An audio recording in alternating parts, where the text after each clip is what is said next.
ಮೊದಲು ಶ್ರೀರಾಮುಲು ಹುಡುಗರಿದ್ದಾಗಲಿಂದ ಎಲ್ಲೋ ಹಾದಿ ಬೀದಿಯಲ್ಲಿ ಹೋಗ್ತಾ ನೋಡೋದು ಆಡ್ಕೊಳ್ಳೋದು ಅದು ಬೇರೆ.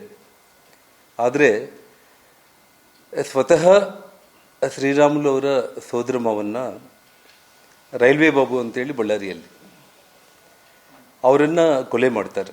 ಭಾಳ ಭೀಕರವಾದಂಥ ಕೊಲೆ, ಇಡೀ ಬಾಡಿನೇ ಸಿಗಲಿಲ್ಲ, ಅಷ್ಟು ಪೀಸ್ಗಳು ಮಾಡಿದರು ಆಪೋಸಿಷನ್ ಅವರು. ಇದು 91 ಆ ಪ್ರಾಂತದಲ್ಲಿ ನಡೆದಿರುವಂಥ ಒಂದು ವಿಷಯ. ಆ ಕೊಲೆ ನಡೆದಿರುವಂಥ ಸಮಯದಲ್ಲಿ ನನ್ನ ಶೆಲ್ಟರ್ಗೆ ಪೂರ್ತಿ ಬಂದಿದ್ದು ಶ್ರೀರಾಮುಲು.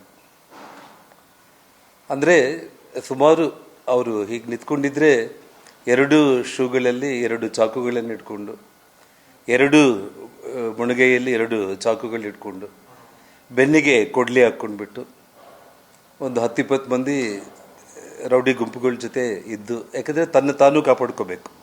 ಅವತ್ತಿನ ಪರಿಸ್ಥಿತಿ ಹೇಗಿತ್ತು ಅಂದರೆ, ಅವ್ರ ಸೋದರ ಮಾವನ್ನ ಕೊಲೆ ಮಾಡಿದ ತಕ್ಷಣ 2ನೇ ಟಾರ್ಗೆಟೇ ಶ್ರೀರಾಮುಲು ಆಗಿದ್ದ.